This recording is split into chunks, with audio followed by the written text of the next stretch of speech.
수요 잡담 시간이 돌아왔습니다. 오늘 얘기할 내용도 마태복음이 사탄 악마를 어떻게 그리고 있느냐 하는 겁니다. 오늘로 마태복음은 끝납니다. 다 알다시피 마태복음은 가장 유대적인 복음이라고 했는데 뒤집어 보면 또 정반대의 모습도 있습니다.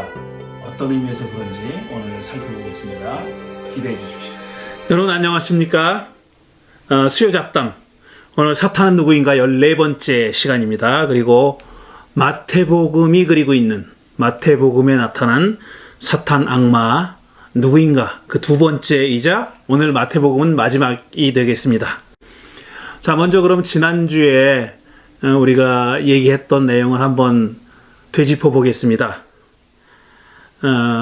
지난주에는 일단 마태복음이 쓰여진 시기가 제2차 유대 전쟁, 그러니까 유대 독립전쟁이 끝난 70년보다 적어도 20년 혹은 30년 후인 기원 후 90년이나 100년경에 쓰여졌다고 말씀드렸습니다. 다시 말해서 마가복음과는 한 20-30년 사이에 20-30년의 격차가 있는 겁니다. 마태복음이 더 늦게 쓰여졌죠. 그러니까 마가복음이 쓰여졌을 때 상황과 좀 달라졌습니다. 상황이. 뭐니 해도 그것은 제2차 유대 전쟁이 독립전쟁이 실패로 돌아가고 성전이 완전히 파괴되고 또 예루살렘에서 유대인들이 다 쫓겨나고 뭐 이런 영향이 컸습니다. 성전이 파괴됐으니까 성전을 기반으로 해서 리더십을 발휘했던 권력을 향유하고 행사했던 제사장들과 대제사장들과 사두개파 사람들이 권력을 잃었습니다. 권력 기반이 없어진 거죠. 그 대신 나타난 리더들이 누구냐면 바리새파 사람들입니다. 바리새인들이 사두개인들이 또 대제사장들이 차지하고 있던 리더의 자리를 물려받았습니다. 물론 사두개인들과 바리새인들은 신학이 상당히 다릅니다. 대제사장들 또 사두개인들은 성전이 기반이니까 제사가 역시 그들이 가장 중시했던 그런 가치였죠. 그런 제도였고, 근데 성전이 없어지니까 이제 제사를 못 드리게 됐지 않았습니까? 그래서 등장한 바리새파 사람들의 신앙은 요즘식으로 얘기하면 생활신앙이라고 말할 수 있습니다. 일상적인 삶에서 계명에 야훼 하나님의 계명을 실천하는 일이 가장 중요한 덕목이 된 거죠. 그런데 토라가 전하고 있는 계명들 그것만 가지고서는 일상적인 구체적인 생활을 다 커버하지 못하기 때문에 랍비들이 그 계명을 해석해 놓은 그런 소위 랍비들의 전통 혹은 장로들의 가르침이라고 부르는 그런 시행세칙을 꼼꼼하게 지키는 것이 바리새파 사람들의 미덕이었습니다. 리더십이 그렇게 교체된 90년, 100년경에는 그러니까 마태복음이 쓰여졌을 당시에는 그리스도교 공동체의 대척점에 서 있던 유대교의 종파가 바리새파 사람이었다는 겁니다. 그래서 마태복음이 말하는 예수님의 가장 적대자는 예수님의 하는 일을 계속 방해하고 심지어는 죽이려고 했던 사람들이 바리새파 사람이라고 그렇게 기록하고 있는 겁니다. 이렇게 리더십이 교체됐다는 얘기 말씀드렸고요. 그 다음에 두 번째로는 그리스도교와 이제 유대교가 지금 말씀드린 바리새파가 중심이 되는 유대교가 결정적으로 갈라선 때가 이때쯤입니다. 그 전까지는 그리스도교가 유대교 안에 있는 하나의 작은 종파라고 인정됐습니다. 그렇게 이해됐어요.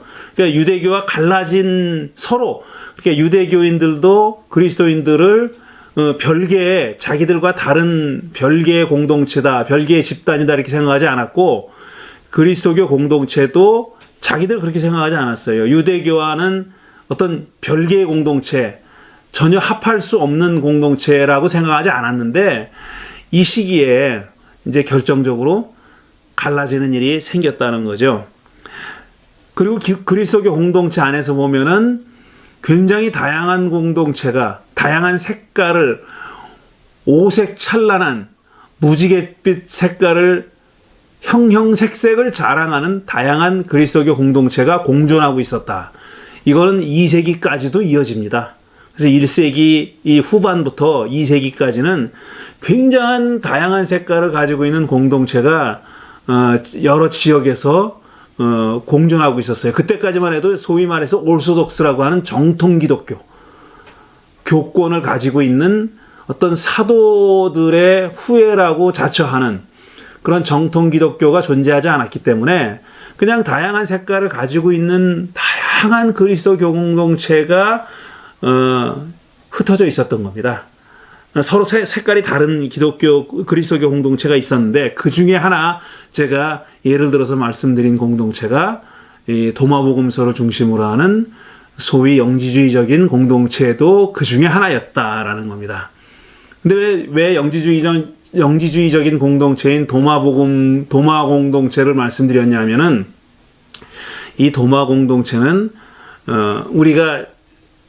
우리 지금 신약 성서에 들어와 있는 마태, 마가, 누가, 요한 복음을 만들어낸 그 공동체, 편의상 마태 공동체, 마가 공동체, 누가 공동체, 요한 공동체, 바울 공동체 이렇게 부른다면은 그런 우리 신약 성서에 들어와 있는 그런 공동체들과 색깔이 많이 달랐어요. 한마디로 얘기하면 굉장히 이 내면 성찰적인 요즘식으로 얘기하면 불교적인 공동체였다라고 이렇게 볼 수 있습니다.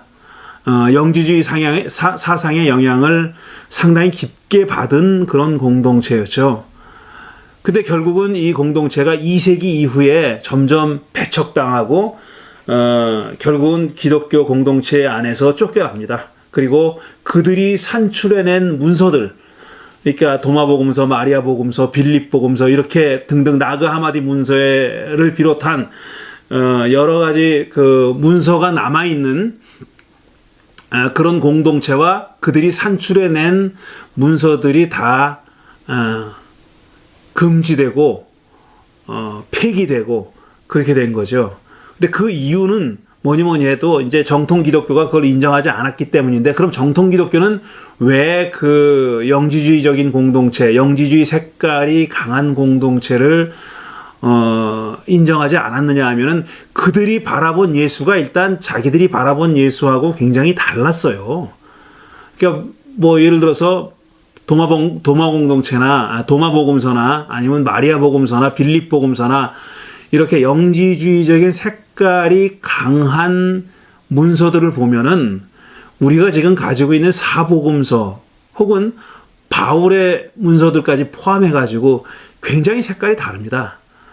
뭐 그 각자의 영지주의적인 색채가 강한 문서들도 서로 다른 차이점들이 다 있지만 그들 하나로 뭉뚱그려서 생각한다면은 지금 우리가 가지고 있는 신약성서 안에서 가지고 있는 문서들과 가장 다른 점은 뭐냐면 이게 굉장히 내적인 성찰적인 그 다음에 비밀의 문서라는 것을 얘기하고 있어요.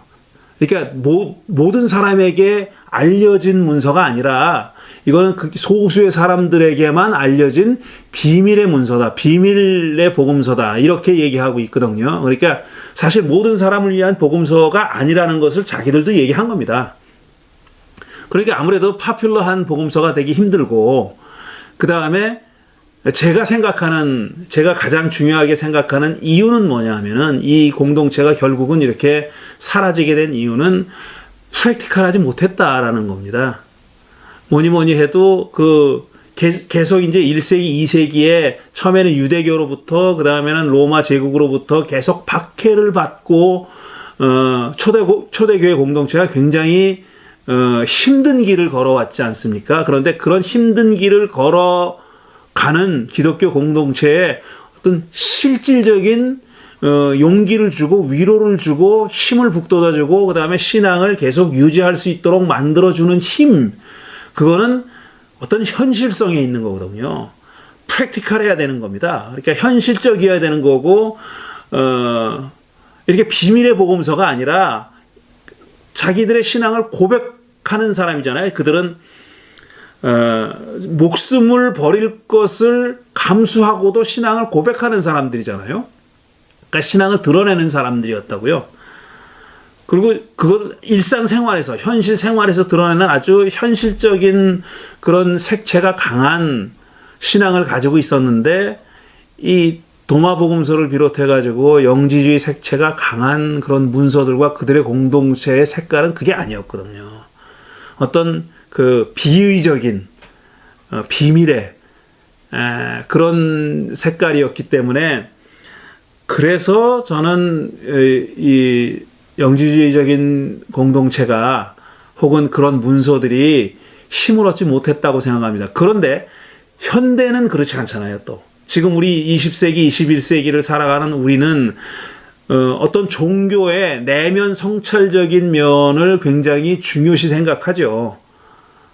어떤 현실적인 면보다, 물론 생활 종교를 강조하는 그런 교단과 교파와 종교도 있죠. 모든 종교가 다 생활 종교임을 강조하죠. 생활 불교, 생활 기독교, 일상생활에서 우리가 실천하고 표현하는 그런 내용이 중요하긴 하지만, 또 한편으로는 어떠냐 하면, 이게 복잡한 현대 생활에서 어떤 마음의 안식처를 갈망하는 그런 현대인들의 그 빈 곳을 채워주는 그런 역할을 또 종교가 해야 하지 않습니까? 그게 서양 사람들한테 불교가 어필했던 이유도 그런 데 있는 거죠. 근데 이 영지주의적인 기독교 문서들, 그러니까 도마복음서가 제일 파퓰러 하잖아요. 근데 그런 문서들은 그런 성격을 가지고 있거든요. 내면 성찰적인, 나를 찾고 나를 잃어버린 나를 회복하고 나를 찾는 일이 곧 하나님 나라고 이렇게 얘기하니까 현대인들에게는 굉장히 어필하는 면이 많은 거죠. 그런 얘기를 했고요. 지난주에 또 마태복음으로 들어와 가지고, 마태복음이 가장 유대적인 그런 성격이 강한 복음서이고, 그 다음에 그렇지만 그 당시 바리새파 사람들이 추구했던 그런 유대교적 성격, 그들이 실천하려고 했던 계명, 그들이 굉장히 생활신앙적인 면이 강한 사람들이었단 말이에요. 그 누구보다 바리새파 사람들이 일상에서 실천하는 계명, 일상생활에서 매 순간 우리가 계명을 실천하며 살아야 된다 그래가지고 굉장히 다양한 그런 그 계율들을 만들어 놨잖아요. 그게 이제 토라에 대한 율법학자들의, 또 랍비들의, 장로들의 해석이거든요. 근데 그 해석들을 준수하는 게 바리새파 사람들의 중요한 가치였는데, 이렇게 생활 신앙적인 면이 강한 그런 종교지만, 예수가 보기에는, 그러니까 마태가 바라본 예수가 보기에는 거기에 굉장히 큰 맹점이 있다고 생각한 겁니다. 그들이 이렇게 아주 구체적인 세세한 디테일한 그런 신앙적인 실천을 하고 있지만, 사실상 그 토라의 가장 핵심적인, 근본적인, 가장 기반이 되는 가르침은 그들이 망각하고 있다고 보고 있고, 그게 지켜져야 사실상 율법을 제대로 지키는 거고 율법을 완성하는 건데, 그 일을 하신 분이 누구냐 하면은 바로 예수다라고 얘기하는 겁니다. 그러니까 예수님은 율법을 폐하러 오신 분이 아니라 율법을 완성하러 오셨다고 말씀하고 있고, 마태복음이 그렇게 얘기하고 있고, 그 다음에 율법의 1.1획도 사라지지 않는다고 예수님 자신이 말씀하신 걸로 그렇게 전하고 있는 거죠. 자, 오늘 그럼 우리가 살펴볼 내용은 이겁니다. 이렇게 가장 유대적인 성격이 강한 복음서인 마태복음이 갖고 있는 시선은 굉장히 넓다라는 겁니다. 그러니까 마태의 시야 안에는 유대인들과 유대교만 들어와 있는 게 아니라 모든 민족, 보편적으로 모든 민족이 그의 시야 안에 들어와 있는 겁니다. 가장 포괄적이고 보편적인 성격을 가지고 있는 복음서도 또한 마태복음이다라는 겁니다. 이걸 강조하는 것은 뭐냐면은 바리새파 신학과 대조가 된다는 점입니다. 그러니까 바리새파 신학이 가지고 있는 이런 좁은 시야, 그러니까 유대인들만 상대로 하는 유대교 안에서만, 유대교 공동체 안에서만, 유대인 공동체 안에서 어떻게 하면 토라를 1.1획도 어기지 않고 지킬 것인가, 디테일하게 지킬 것인가에 초점을 두고 마태가 보기에는 거기에 매몰되어 있는 바리새파 신학과는 반대로 예수는 굉장히 포괄적이고 보편적인 그런 토라의 가르침을 선포했다, 이렇게 보는 겁니다. 그러니까 마태의 시야에는 지금 all nations, 모든 족속, 모든 민족이 들어와 있는 겁니다. 예를 몇 가지 들어보죠. 마태복음 25장 저 유명한 최후의 심판 비유를 보면은 마태복음 25장 31절부터 33절에 이렇게 써 있습니다. 인자가 모든 천사와 더불어 영광에 둘러싸여 올 때에 그는 자기의 영광스러운 보좌에 앉을 것입니다. 그는 모든 민족을 자기 앞으로 불러 모아 목자가 양과 염소를 가르듯이 그들을 갈라서 양은 오른편에 염소는 그의 왼쪽에 세울 것입니다. 그랬어요. 그러니까 시야가 좁은 유대인들, 바리새파 사람들의 신학에 따르면 그들이 노골적으로 이렇게 말을 했는지 안 했는지 모르지만 그들의 신학의 밑바닥에 깔려있는 정서와 신학은 뭐냐 하면은 이런 최후의 심판이 만약 벌어진다면 예수의 말씀대로 오른편에 앉아서 양의 대접을 받을 사람들은 누구냐 하면은 유대인들인 거예요. 그 다음에 왼쪽에 서서 염소들이 돼서 말하자면 심판을 받을 사람들은 누구냐 하면 이방 사람들인 거예요. 이거는 이미 결정돼 있다고 보는 거예요. 그런데 지금 마태복음이 전하는 예수님의 이 시각은 그것과 상관이 없습니다. 그게 어떤 인종적으로 유대인이냐 비유대인이냐 이게 아니라 모든 민족을 지금 당신 앞으로 불러 모아서 양과 염소를 나누는 심판을 지금 하고 있는데 그때 심판의 기준은 뭐냐 하면은 기준은 가장 작은 소자에게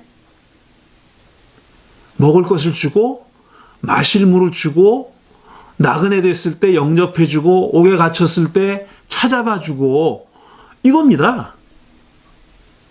그게 심판의 기준이라는 거예요. 이렇게 이 비유를 말씀하고 있는 예수님의 시야에는, 예수님의 눈에는 그 사람이 유대인이냐 아니냐 하는 것은 아무 상관이 없는 거예요. 전혀 무관한 일입니다. 다만 기준은 뭐냐 하면은 가장 작은 소자를 어떻게 대했느냐 하는 거예요. 근데 그 심판이 누구에게 열려있냐? 모든 민족에게 열려있다 이거예요. 다시 말하면 모든 민족에게 양이 될 수 있는 자격이 주어져 있는 겁니다. 그 사람이 어떤 삶을 살았느냐에 따라서 양이 될 수 있는 자격이 주어져 있는 거고, 그 다음에 유대인들에게도 염소로 전락할 수 있는 가능성이 언제나 열려 있었다고 지금 얘기하고 있는 거죠. 마태의 시각은 이렇게 모든 민족을 향해서 활짝 열려 있습니다. 그 다음에 우리가 잘 아는 저 대위임, 마지막으로 하신 대위임, 마태복음 28장 18절에서 20절을 보면 예수께서 다가와서 그들에게 말씀하셨다.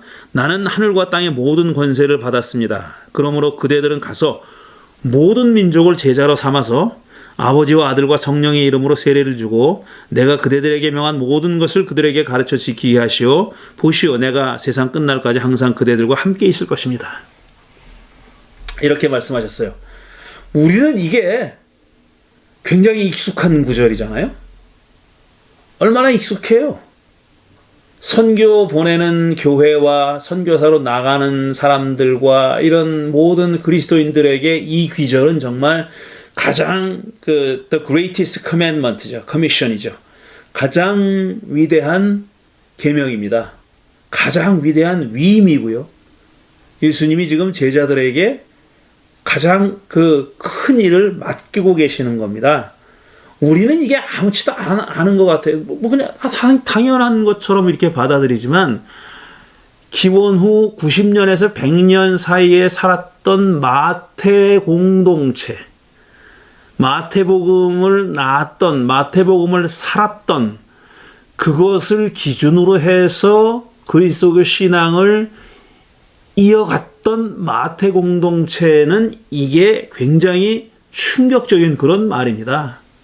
왜냐하면 그 당시 그들이 대부분 다 유대인들 아닙니까? 유대인들인데 그들의 시야가 모든 민족을 향해서 지금 열리는 순간이에요. 모든 민족을 제자로 삼아서 세례를 주라 그랬어요. 여긴 그 어떤 유대인이냐 그리스인이냐 그런 구분이 없는 겁니다. 우리는 이게 익숙하지만 그들에게는 전혀 익숙한 얘기가 아닙니다. 굉장히 충격적인 얘기고 굉장히 레디컬한 어떤 프레임을 바꾸는 그런 틀을 바꾸는 그런 얘기입니다. 생각을 바꾸는 거예요. 생각하는 방식을 바꿔야 되는 거예요. 지금 이제부터 마태 공동체가 할 일은 그들이 그때까지 살아왔던 모든 방식들을 바꾸는 겁니다. 자고로 유대인들은요, 우리말로 기독교인들의 말로 하면 전도를 안 합니다. 유대교로 개종시키려고 노력하는 사람들이 없어요. 그런 사람들이 없어요. 왜냐하면 그게 중요한 게 아니에요. 어떤 사람이 비유대인이 유대인이 되겠다, 유대교인이 되겠다, 그럼 받아주죠. 받아줘요. 그 사람들은 이제 유대인이 되는 겁니다. 유대교인이 되는 거고, 지금 뭐 제 주위에도 유대인이 아니면서 유대교인인 분들이 있어요. 그들은 혈통으로는 유대인이 아니에요. 그렇지만 유대교인이 자기가 유대교인을 우리가 그리스도인인 것처럼 자기가 유대교인이라고 그렇게 자기 정체성을 그렇게 규정하니까 유대교인이 되는 거죠. 그럼 유대인들도 그들이 유대교인이라고 인정해 주죠. 물론. 근데 유대인들이 누구를 유대교인으로 만들려고 그렇게 대단히 노력하지 않아요. 근데 지금 마태 공동체는 적극적으로 아버지와 아들과 성령의 이름으로 세례를 주고 예수의 제자로 삼아라. 누구를 그렇게 하느냐면 모든 민족을 그렇게 하라고 얘기하는 겁니다. 이렇게 마태의 시각은 모든 민족을 향해서 활짝 열려 있다 하는 것, 가장 유대적인 성격이 강한 복음서이면서 동시에 이게 굉장히 모순인 것처럼 보이지만 그렇지 않다는 거예요. 시야는 모든 민족을 향해서 활짝 열려 있다. All nations. 모든 민족이 마태의 시야 안에 들어와 있습니다. 그럼 이제 마지막으로 마태가 예수의 대적자라고 하는 사람들을 누구로 지금 그리고 있는지, 누가 예수를 대적했다고 보고 있는지 하는 것을 말씀드리겠습니다. 한마디로 얘기하면 뭐냐면 가장 그 두드러진 부류의 사람은 누구냐면 바리새파 사람입니다. 그거는 마태 공동체가 마태복음을 만들어냈을 때, 생산했을 때 기원 후 90년에서 100년 사이에 유대교의 실질적인 리더십을 그들이 가지고 있었기 때문이기도 하지만, 그래서 사실 그 예수님 시대로 그걸 투영했다고도 볼 수 있어요. 그러니까 예수님 시대의 바리새파 사람들은 지금 마태 공동체가 직면하고 있는 것처럼 그렇게 파워가 강한 공동체는 아니었습니다. 그러니까 기원 후 20년, 30년 예수님이 사셨을 때는 바리새파 사람들이 이렇게 하나의 유대교의 종파이긴 했지만 마태 공동체의 시대처럼 그렇게 유대교의 주류거나 아니면 실질적인 어떤 그 주도권을 가지고 있던 그런 사람들은 아니었다는 거예요. 근데 마태복음은, 그러니까 마태 공동체는 그런 상황을 사실 한 70년 앞으로 당겨서 과거로 갖고 가서 예수님의 상황과 연결시킨 면도 없지 않아 있습니다. 다시 말씀드리면은 바리새파 사람들이 예수 당시에는, 예수 시대에는 그렇게 강력한 대적자가 아니었는데, 물론 그렇다고 예수님을 찬성하고 따라다니고 추종했다 이런 건 아니에요. 대적을 했죠. 싫어했지만 이렇게 주도적으로 그 대적하는 일을, 예수님을 방해하고 하는 일을 주도적으로 이끌고 나가지는 못했을 거다라는 겁니다. 그래서 마태가 지금 그리고 있는 예수님의 가장 그 큰 적대자는 바리새파 사람이에요. 제가 몇 군데를 이미 읽어드렸죠. 율법학자들, 바리새파 사람들이 등장하는 구절들을 읽어드렸는데, 근데 마태가 말이죠, 바리새파 사람들만 그렇게 예수님을 대적했다고 말하는 게 아니라 온 이스라엘이 예수를 대적했다고 얘기합니다. 그러니까 이스라엘 사람들 가운데, 유대인들 가운데 특정한 일부의 사람들이 예수를 대적했다거나, 아니면 바리새파 사람들이 대표적이죠. 그 일부의 사람들만 예수를 죽이려고 했다거나 이렇게 얘기하지 않고, 예수의 대척점에 서 있는 사람들은 온 이스라엘이었다라고 이렇게 얘기하고 있다는 거예요. 참 이게 마태의 특징적인 내용입니다. 자, 그런 생각이 표현되어 있는 구절들을 몇 군데 제가 읽어보겠습니다. 먼저 예수님이 탄생하셨을 때 이야기, 그 헤롯 왕이 예수를 죽이려고 했을 때, 아기 예수를 죽이려고 했던 얘기, 동방박사 얘기, 바로 그겁니다. 마태복음 2장 2절과 3절 그리고 13절을 보면은 이렇게 돼 있어요. 박사들이 말하기를 유대인으로 왕으로 나시니가 어디 계십니까? 우리가 동방에서 그의 별을 보고 그에게 경배하러 왔습니다 하였다. 헤롯 왕은 이 말을 듣고 당황하였고 온 예루살렘 사람들도 그와 함께 당황하였다 그랬어요. 온 예루살렘 사람들도 그와 함께 당황하였다. 박사들이 돌아간 뒤에 주의 천사가 꿈에 요셉에게 나타나서 말하였다. 헤롯이 아기를 찾아서 죽이려고 하니 일어나서 아기와 어머니를 데리고 이집트로 피난하고 내가 내게 일러줄 때까지 그곳에 있어라 그랬어요. 피신하라고 알려준 거죠. 죽이려고 한다 그랬어요. 헤롯이 죽이려고 한다 그랬는데, 지금 유대인의 왕으로 나신 이를 경배하러 왔습니다라고 얘기했을 때 헤롯만 놀란 게 아니라 온 이스라엘 사람들이 놀랐다고 했어요. 물론 온 이스라엘 사람들이 놀랐겠습니까? 이 얘기를 듣고. 아니, 이 얘기를 들은 사람이 뭐 얼마나 된다고. 온 이스라엘 사는 주민들이 모두 들었을 건 아니잖아요. 그런데 마태는 지금 예수를 적대하고 있는 사람들이 이스라엘 사람들이라는 것을, 그 예루살렘으로 대표되는 이스라엘 사람들이라는 것을 말하고 싶은 겁니다. 전체가 다 예수를 지금 적대하고 있다라는 것을 말하고 있는 거예요. 그 다음에 또 하나 재미있는 구절이, 흥미로운 구절이 바로 11장 20절에서 24절까지 기록되어 있는 이 두로와 시돈 얘기입니다. 두로와 시돈. 그 다음에 여기는 소돔도 나오고요. 한번 읽어보죠. 예수께서는 그때 자기가 기적을 많이 행하신 고울들이 회개하지 않음으로 꾸짖기 시작하셨다. 자, 일단 마태가 이렇게 얘기하고 있는 거예요. 예수님이 기적을 많이 행해 주시고 하나님 나라 모습을 보여주셨어요.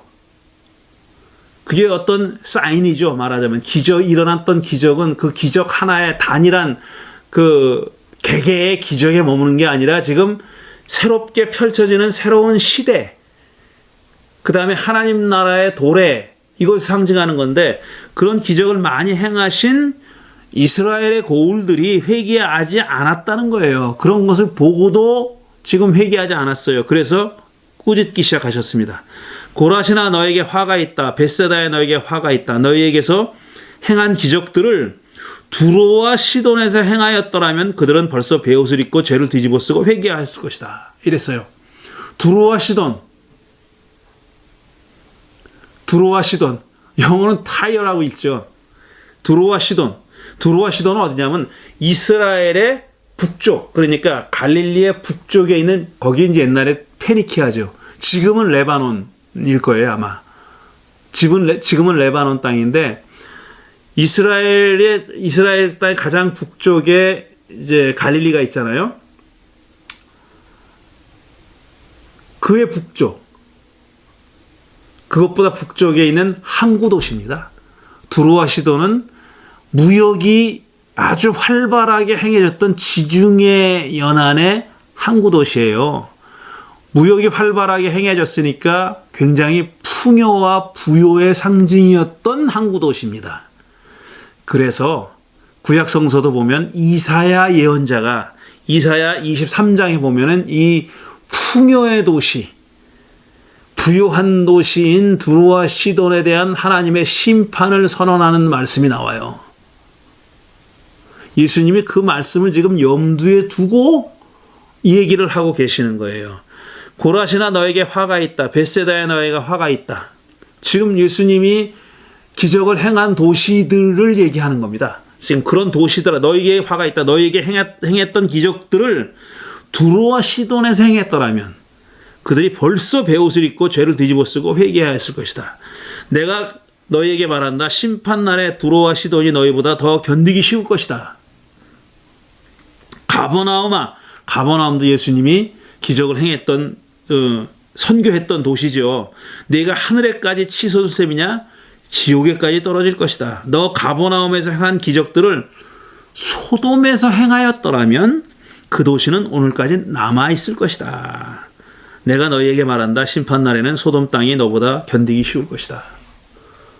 지금 제가 이 귀절만큼은 존댓말을 사용하지 않았습니다. 존댓말을 다 바꿔서 지금 회중들에게 말씀하거나 제자들에게 말씀하셨을 때는 존댓말로 다 바꿨는데 이 심판의 선언만큼은 제가 존댓말로 바꾸지 않고 그냥 가져왔어요. 소돔이 뭡니까? 창세기 18장 19장에 나오는 불벼락을 맞은 도시잖아요. 정말 타락한 도시, 패역한 도시. 그 도시의 상황을 보려고 하나님이 당신의 사자들을 이끌고 찾아왔죠, 거기. 그리고 아브라함에게 들려가지고 거기서 아브라함의 대접을 받고 이렇게 하셨잖아요. 그리고 하나님의 사자 둘은 소돔성으로 갔죠. 그랬더니 소돔성 주민들이 롯의 집에 와가지고 내놓으라고, 네 나그네 내놓으라고, 우리가 좀 재미 좀 보겠다. 그렇게 아우성 치니까 롯이 우리 딸을 대신 내주면 안 돼. 이런 어처구니 없는 소리를 했고, 어쨌든 그 하나님의 사자들은, 메신저들은 소돔성의 사정이 그렇다는 것을 확인했고, 그래서 거기에 이제 불로 심판을 받은 도시입니다. 그렇게 소돔 하면은 패역한 도시의 상징. 그래서 하나님의 엄청난 심판을 받은 도시의 상징입니다. 그런데 지금 예수님은 그런 기적을 지금 가버나움에 대해서 얘기하면서 그런 기적을 만일 소돔, 이스라엘 사람이라면 정말 끔찍하게 생각하는 그 소돔에서 행했더라면 지금 그 도시가 그렇게 불벼락을 맞고 사라지지 않고 남아있을 것이다. 그러니까 너희들은 소돔성 사람들만도 못한 정말 패역한 그런 도시다라고 얘기하고 있는 거예요. 이 도시들이 다 어디냐? 이스라엘 안에 있는 도시잖아요. 예수께서 신이 다니시면서 하나님 나라 복음을 전하셨고 기적을 행하셨고 귀신을 쫓아냈던 그런 도시들입니다. 그런 도시들이 지금 심판에 직면할 거다라고 말씀하고 있는 거예요. 그러니까 이스라엘의 도시들이 예수를 받아들이지 않고 적대했다는 얘기를 하는 거죠. 또 이방인들을 이렇게 칭찬한 경우도 있습니다. 근데 이방인들을 그냥 칭찬한 게 아니라 유대인들과 이스라엘 사람들과 비교해 가면서 칭찬하셨어요. 그게 마태복음 8장 10절 이하에 나오는 로마의 백부장 얘기입니다. 백부장이, 그러니까 로마 군인의 장교잖아요. 로마 군대의 장교입니다. 백부장이라면은 백인대장이죠. 100명을 거느리고 있는 그런 그 장군이라 그래서 백부장이라고 부르는 사람이잖아요. 백부장이 자기 종이 지금 아프니까 좀 와서 고쳐달라 그래요. 그러니까 그러냐고 가자고 예수님이 또 응하십니다. 그랬더니 이 백부장이 뭐라 그러냐면 가실 것까지 없습니다. 여기서 그냥 말씀만 하십시오 그랬어요. 저도 군인인데 부하들 보러 오라면 가고 가라면 가지, 오라면 오고 가라면 갑니다. 굳이 오실 것까지 없습니다. 여기서 그냥 명령만 하십시오. 이렇게 얘기합니다. 그러니까 예수님이 뭐라고 하시냐면 이 말을 백부장이 그 말을 들으시고 놀랍게 여기셔서 따라오는 사람들에게 말씀하셨다. 예수님이 놀랐다 그랬어요. 그러니까 예수님이 전지전능해서 저자가 지금 무슨 말을 할지, 저자의 심정이 어떨지, 마음속이 어떨지 그거 다 알고 있는 게 아니라 백부장에게서 이런 반응이 나올 줄은 예수님도 정말 상상하지 못했던 겁니다. 아, 가실 것 없습니다. 말씀만 하십시오. 라는 그런 리스판스를 할 줄은 정말 예수님은 상상하지 않았던 겁니다. 그래서 놀라신 거예요. 야, 이런 믿음을 가지고 있는 사람이 있구나 하면서 내가 진정으로 그대들에게 말합니다. 나는 지금까지 이스라엘 사람 가운데서는 아무에게서도 이런 믿음을 본 일이 없습니다. 그랬어요. 딱 대조하고 있죠. 백부장의 믿음과 이스라엘 사람들의 믿음. 이스라엘 사람들 가운데서도 이런 믿음을 가진 사람을 본 일이 없다. 그랬어요. 그리고 나서 예수님이 이렇게 덧붙이십니다. 내가 그대들에게 말합니다. 많은 사람이 동과 서에서 와서 하늘나라에서 아브라함과 이삭과 야곱과 함께 잔치자리에 앉을 것입니다.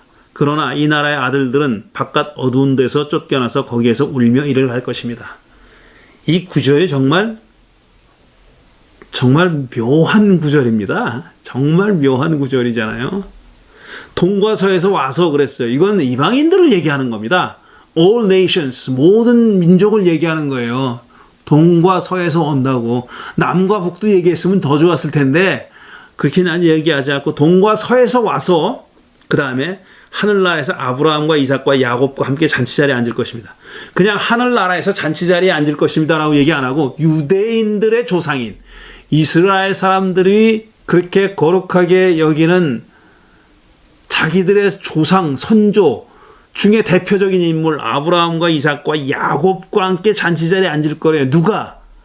동과 서에서 오는 많은 사람들이 곧 all nations 모든 민족의 사람들이 그렇게 할 거래요. 그러나 끝나지 않아요. 여기서. 그러나 이 나라의 아들들은 바깥 어두운 데 쫓겨나서 거기에서 울며 이를 갈 것입니다. 정작 자기들이 그 잔치 자리에 앉을 거라고 확신하고 있는 이 나라의 아들들, 이스라엘 사람들은 바깥 어두운 데로 쫓겨나서 거기에서 울며 이를 갈 것이다 그랬어요. 지금 이 말씀이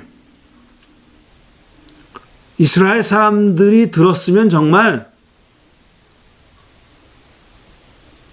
죽이고 싶었을 거예요. 죽이고 싶었을 거라고요. 이런 말을 하는 자를 몰라요. 죽이는 것까지 지나치다고 생각하면 어떻게 해주고 싶었을 거예요. 이런 말을 들었을 때는. 그냥 백부장이 자기 종 고쳐달라 그러면 그냥 조용히 가서 고쳐주지. 지금 거의 도발하는 수준입니다. 예수님이. 누구에게? 이스라엘 사람들에게 도발하는 수준이에요. 유대인들을 도발하는 그런 장면입니다. 가서 고쳐주면 돼요, 그냥.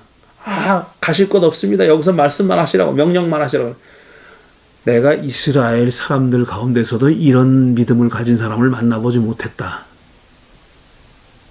거기까지는 또 그렇다고 칩시다. 그런데 이 최후의 잔치, 하나님이 이스라엘 사람들을 위해서 마련해놨다고 믿었던 종말론적인 잔치를 얘기하면서 예수님이 뭐라 그러냐면 많은 사람들이 동과 서에서 올 거다. 그래서 아브라함과 이삭과 야곱과 더불어 잔치 자리에서 먹고 마시고 흥겨워 기뻐할 거다. 여기까지 얘기하면은 우리도 포함되겠지. 그러나 이 나라의 아들들은 바깥 어두운 데 쫓겨나서 울며 이를 갈 거다 그랬어요. 니들은 아니야. 당신들은 아닙니다. 당신들을 위한 자리는 없습니다. 라고 얘기하고 있는 거예요. 그러니까 마태는 자기의 시야를 그렇게 모든 민족을 포괄하게 넓혀놨어요. 그런데 역설적으로 거기 들어가지 않는 사람들이 있는데 그들은 누구냐? 이스라엘 사람들이라고 얘기하는 거예요. 그들은 누구냐? 이스라엘 사람들이라고 얘기하는 겁니다. 이게 얼마나 역설적이에요. 그 말을 누구에게 하고 있느냐? 지금 이스라엘 사람들에게 하고 있어요. 그 말을 직접적으로 듣고 아주 적극적으로 공격적으로 반응한 사람들은 누구냐 하면은 23장 13절 15절 보니까 율법 학자들과 바리새파 사람들과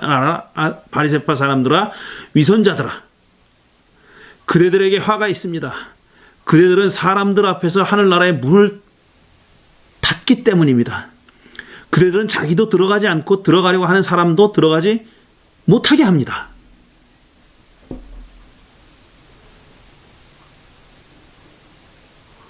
이러니 화가 안 나겠어요? 율법학자들과 바리새파 사람들 일단 위선자라고 낙인을 찍어버립니다. 너희들은 위선자야. 겉과 속이 다른 위선자야. 너희들은 박하와 근처에 11조로 바치라고 하면서 바친다고 자랑하면서 정작 토라의 기본이 되는 율법 정의와 긍휼은 버린 자들이야. 하루살이는 걸러내고 낙타는 삼키는 자들이야. 이렇게 말하고 있는 거예요. 계속 좀 더 읽어보겠습니다. 율법학자들과 바리새파 사람들아, 위선자들아, 그대들에게 화가 있습니다. 그대들은 개종자 하나를 만들려고 바다와 육지를 두루 다니다가 하나가 생기면 그를 그대들보다 배나 더 못된 지옥의 자식으로 만들어버리기 때문입니다. 그래서 제가 아까 말씀드렸잖아요. 이들은 선교하는 사람들이 아니에요. 개종자를 만들려고 그렇게 애쓴 사람들이 아닙니다. 절대로. 그런데 설령 그렇다 하더라도 그렇게 하나 개종자를 만들어 놓으면 그들을 정말 자기들보다 배나 더 못된 지옥의 자식으로 만들어 버린다 그랬어요. 이건 좀 너무한 말씀 아닌가 싶을 정도로 그렇게 아주 신랄하게 비판하십니다. 바리새파 사람과 율법학자들이 어떤 사람들이냐면 이런 사람들이라는 거예요. 자기들도 천국에 안 들어가면서 천국문을 가로막고 있는 사람들, 남들도 못 들어가게 하는 사람들이다. 온 천하를 다니면서 개종자 하나를 만들어 놓고 그들을 자기들보다 배나 더 지옥 자식으로 만들어 버린다. 이야, 이거 정말 엄청난 비판이고 엄청난 비난입니다.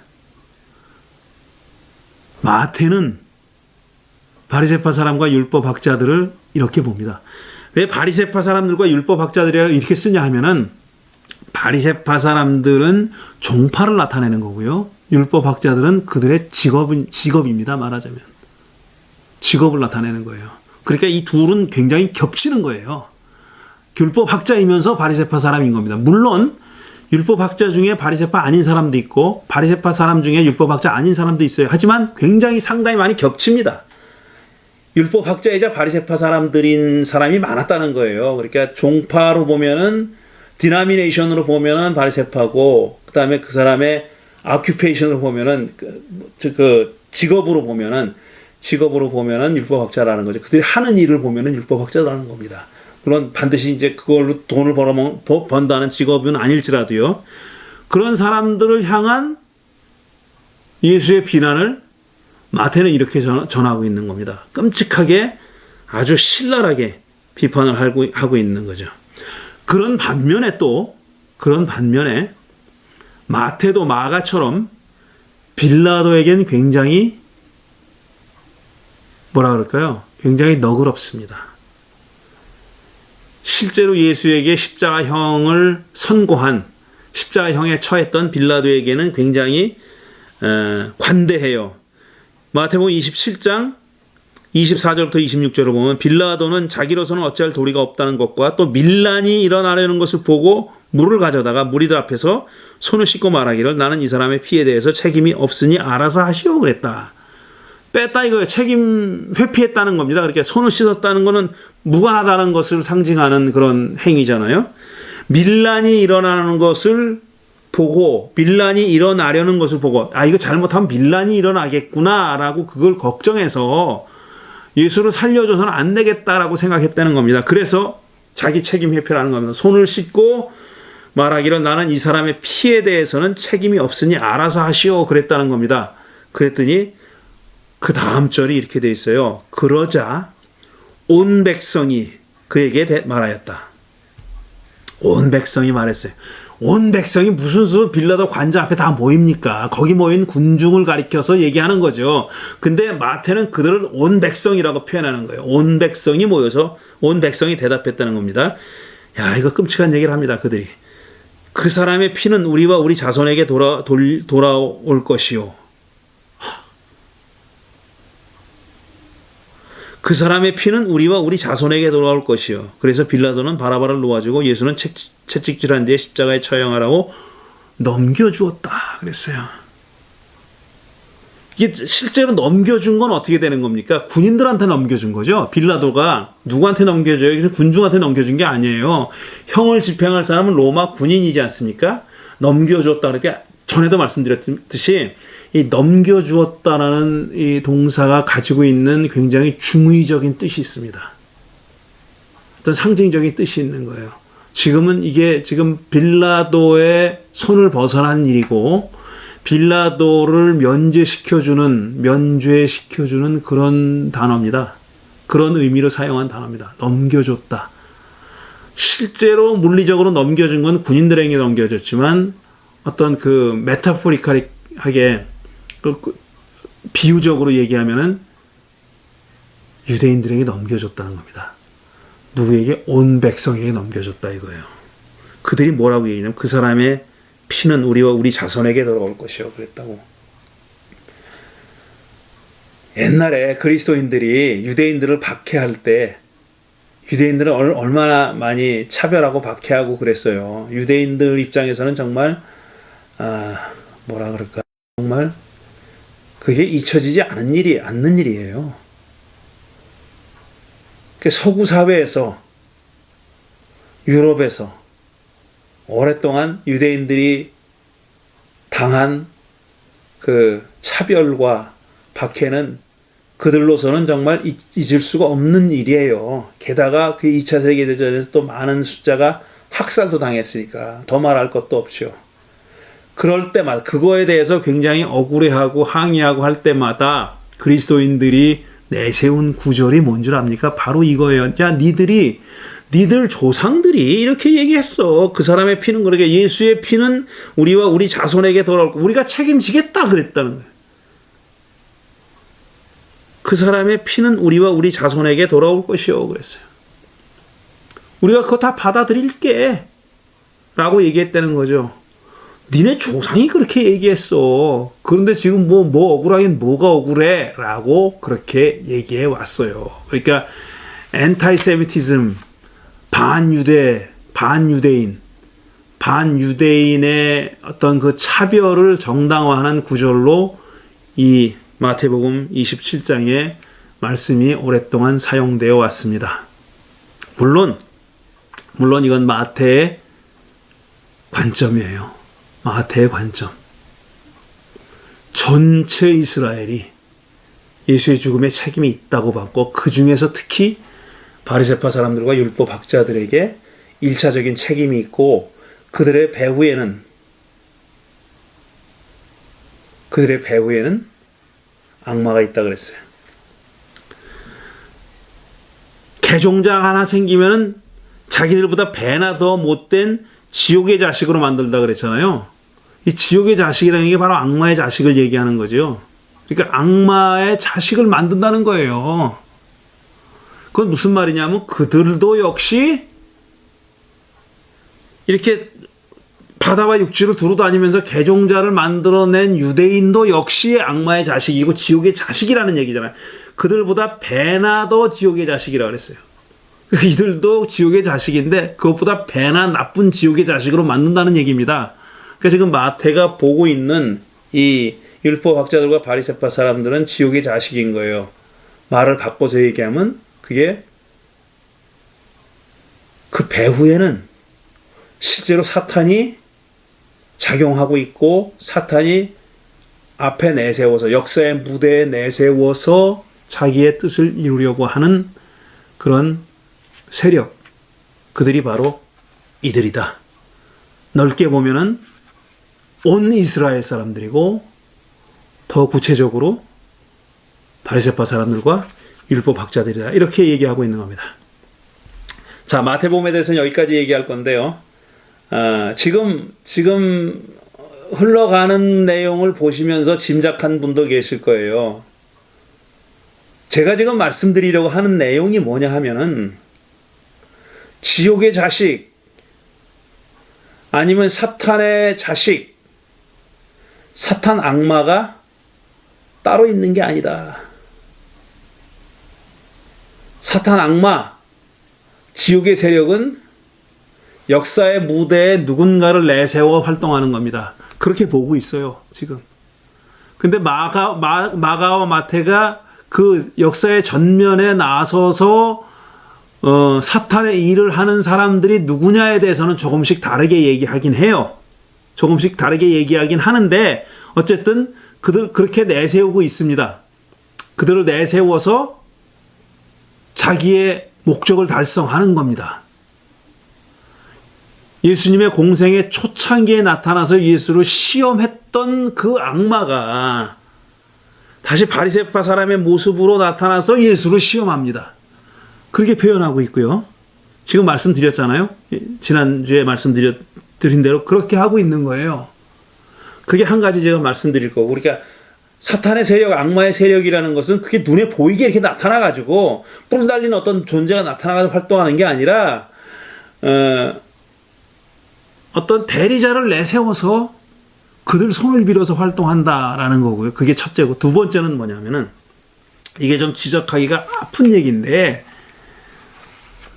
이 복음서나 우리가 그리스도교 초대 그리스도교 역사를 보면 복음서 포함해서, 그 다음에 신약 성서를 포함해가지고 초대 그리스도교 역사를 보면 그 악마에 의해서 조종받아서 역사의 무대에서 활동하는 그런 세력은 멀리 떨어져 있는 세력이 아닙니다.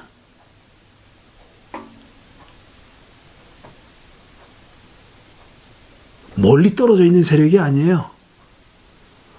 말하자면 일종의 내부자들입니다. 내부자들이에요. 지금 우리는 바리새파 사람 율법학자들이 다 남들이잖아요. 그리스도교 공동체가 아니니까.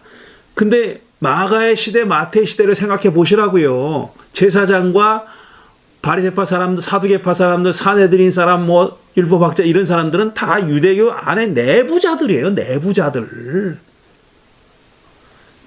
그리스도교 공동체도 그들 중에 하나였었고요. 그 넓게 유대인들, 이스라엘 사람들 중에 한 집단이었단 말이에요. 그게 내부자들이에요. 그러니까 그때 당시 사람들의 시각으로 보면은 내부자들입니다.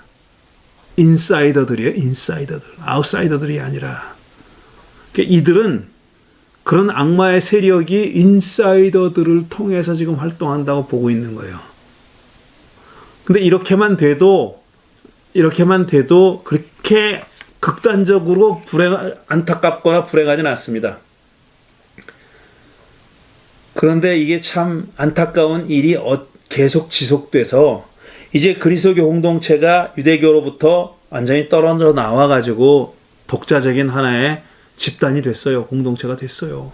2세기 이후에는 그렇게 되고 이제 박해를 받고 그 다음에 3세기, 4세기 지나면서 공인되는 과정을 겪잖아요. 로마 제국에 의해서 인정을 받고 그 다음에 국교가 되고 이런 과정을 겪잖아요. 그런 과정에서 또 그리스도교 공동체 안에 있는 내부자들을 악마의 세력으로 규정합니다. 그게 누구냐? 이단이에요. heretics. 이단이에요. 이단. 이단을 그러니까 이 첫 그리스도인들, 첫 수백 년 동안의 그리스도교 공동체는 이단을 우리랑 생각이 좀 다른 특징을 가지고 있는 기독교 공동체라고 보지 않았어요. 그들은 사탄의 세력이라고 봤다고요. 무슨 아리우스파, 아다나시우스파 뭐 이런 거 있잖아요. 초대교회에서 있었던. 그거는 상대방을 이단으로 받고 그 다음에 그들을 사탄의 세력이라고 봤다니까요. 이 전통이요. 지금 이 전통이 지금 우리가 마가와 마태복음서에서 마태복음서를 읽으면서 찾아낸 그런 전통이 계속 이어져서 그리스도의 공동체 안에서 자기와 색깔이 다른, 자기와 좀 다른 성격의 신앙을 고백하고 실천하는 사람들을 이단이요 악마의 세력으로 규정하는 그런 비극적인 일이 벌어진 겁니다. 저는 그 얘기가 하고 싶은 거예요. 앞으로 또 계속 얘기하겠지만 최종 결론을 얘기하자면 그겁니다. 그게 우리가 가지고 있는, 우리 그리스도교가 가지고 있는 굉장히 아픈 기억이고 아픈 상처여야 된다 이겁니다. 그걸 가지고 우리가 바른 신앙을 곧 지켜냈다라고만 보지 말고 굉장히 우리가 안고 있는 어떤 상처고 트라우마라고 생각해야 된다. 그럴 필요가 있다는 얘기를 하려고 하는 겁니다. 다음 주에는 이제 누가와 요한복음에 대한 얘기로 계속 이어가도록 하겠습니다. 오늘 여기까지 얘기하겠습니다. 고맙습니다.